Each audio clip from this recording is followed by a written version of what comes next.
கடலூர் மாவட்டம் விருத்தாச்சலத்தில் பொதுமக்கள் எளிதாக வரி செலுத்துவதற்காக சிறப்பு முகாம் நடைபெற்றது. நகராட்சிக்குட்பட்ட 33வது வார்டு பகுதியில் வசிக்கும் பொதுமக்கள் வீட்டு வரி, சொத்து வரி, குடிநீர் வரி உள்ளிட்டவைகளை எளிதாக செலுத்தும் நோக்கில் பெரியார் நகரில் சிறப்பு முகாம் நடைபெற்றது.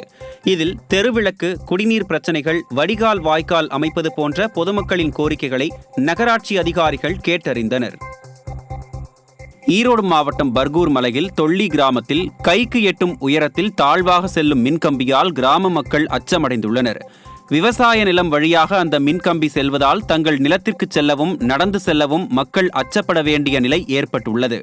மேலும் அந்த வழியே அடிக்கடி செல்லும் யானைகள் இறக்கும் அபாயம் உள்ளது.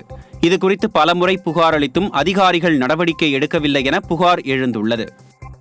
அப்புறம் நம்ம வெள்ளமே போட மக்காதெல்லாம் போட்டோன்னா போய் கம்பிக்கே போய் முட்டிக்குதுங்க. கம்பிக்கை முட்டு அதிலிருந்து நம்ம கரண்ட் பாஸ் ஆகி உயிருக்கு ஆபத்தான சூழ்நிலை இங்கே ரொம்ப பாதிக்கப்பட்டிருக்கு.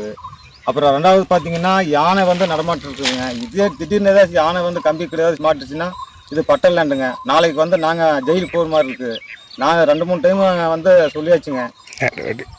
அது எந்த நடவடிக்கையும் எடுக்கல. அதை கொஞ்சம் உடனே இந்த லைனை மாற்றணுங்க. கம்பை மாற்றணும். 2-3 கம்பை. தருமபுரி மாவட்டம் அம்மாபாளையம் மற்றும் ததுக்கநல்லி பகுதிகளில் வசிக்கும் மலைவாழ் மக்கள் தங்கள் மூதாதையர்கள் நிலத்திற்கான பட்டாவை வழங்க கோரிக்கை விடுத்துள்ளனர். வனத்துறை கட்டுப்பாட்டில் உள்ள 1000 ஏக்கர் நிலத்திற்கான பட்டா வழங்க கோரிக்கை விடுத்த மக்கள் தங்கள் பகுதியில் அடிப்படை வசதிகளையும் அரசு செய்து தர வேண்டும் என அரசை வலியுறுத்தியுள்ளனர். மூதாதையர் வாழ்ந்த காலத்தில் சுமார் 720 ஏக்கர் ஒரு பக்கமும் 428 ஏக்கர் 36 சென்ட் ஒரு பக்கமும் ஒதுக்கி கொடுத்தார்கள். அந்த நிலங்களை இதுவரை பல மனுக்கள் கொடுத்தும் எந்த விதமான நடவடிக்கையும் இல்லை. தயவு செய்து தமிழக முதல்வர்கள் இதில் உடனடி தலையிட்டு எங்களுக்கு பட்டா வழங்குமாறு மிகவும் பணிவன்புடன் கேட்டுக்கொள்கிறோம். தூத்துக்குடி மாவட்டம் ஸ்ரீவைகுண்டம் அருகே வெறிநாய் கடித்து மூதாட்டி உள்பட 4 பேர் படுகாயமடைந்தனர். தென் திருப்பேரை புளியமரத்து தெருவில் வெறிநாய் ஒன்று ஆடுகளையும் பெண்களையும் விரட்டி கடித்தது. இதில் மாரி, சுந்தரி, பேச்சியம்மாள், கவிதா ஆகிய 4 பேர் காயமடைந்தனர். தங்கள் பகுதியில் தெருநாய்கள் எண்ணிக்கை நாளுக்கு நாள் அதிகரித்து வருவதாகவும் அவற்றை உடனே பிடிக்க வேண்டும் என்றும் மக்கள் கோரிக்கை விடுத்துள்ளனர்.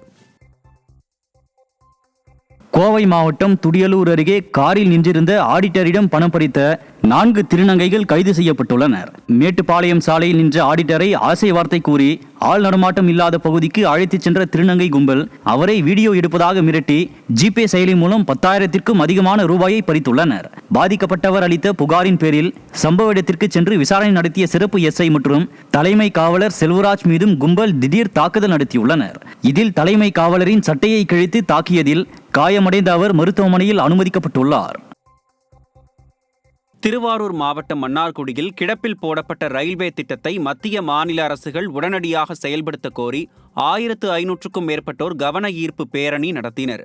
வாகன ஓட்டுநர்கள், வர்த்தக சங்கம், லாரி, ஆட்டோ ஓட்டுநர்கள் உள்ளிட்ட பல்வேறு அரசியல் கட்சியினர் கலந்து கொண்ட இந்த பேரணியில் மத்திய மாநில அரசுகளை கிடப்பில் போடப்பட்ட ரயில்வே திட்டத்தை உடனடியாக செயல்படுத்த கோரிக்கை விடுக்கப்பட்டது.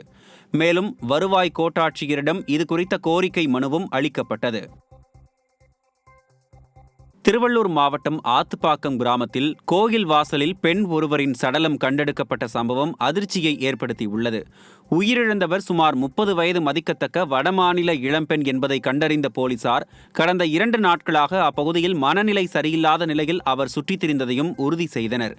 மேலும் சடலத்தை கைப்பற்றிய போலீசார் சந்தேக மரணம் என்ற பிரிவின் கீழ் வழக்கு பதிவு செய்து விசாரணை நடத்தி வருகின்றனர்.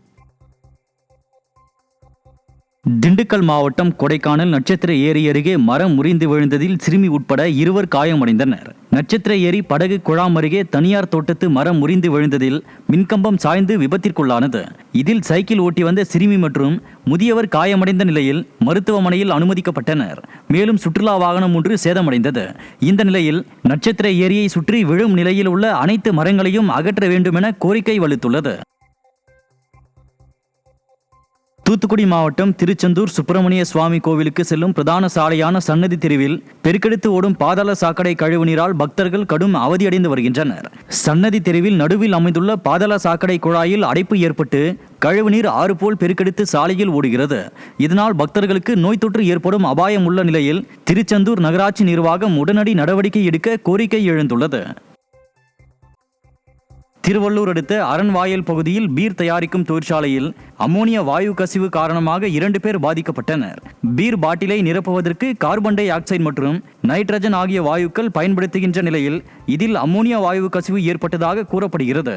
இதனால் வாந்தி மயக்கத்தால் பாதிக்கப்பட்ட பணியாளர்கள் 2 பேருக்கு சிகிச்சை அளிக்கப்பட்டு வருகிறது. மேலும் துரிதமான நடவடிக்கையால் அமோனியா வாயு கசிவு தடுக்கப்பட்டதால் வேறு யாருக்கும் எந்த பிரச்சனையும் ஏற்படவில்லை எனவும் தொழிற்சாலை நிர்வாகம் சார்பில் தெரிவிக்கப்பட்டுள்ளது. திருவண்ணாமலை மாவட்டம் ஆரணியில் கோயில் திருவிழாவில் இரு தரப்பினருக்கும் இடையே ஏற்பட்ட மோதலால் பதற்றம் நிலவுகிறது. கருமாரியம்மன் கோயில், பிள்ளையார் கோயில்களில் நடைபெற்ற திருவிழாவில் அம்மன் புஷ்ப பல்லாக்கு, பூக்கரகம் என ஒரு தரப்பினர் கொண்டாட்டத்தில் இருந்தபோது மற்றொரு தரப்பைச் சேர்ந்த இளைஞர்கள் நடனமாடினர்.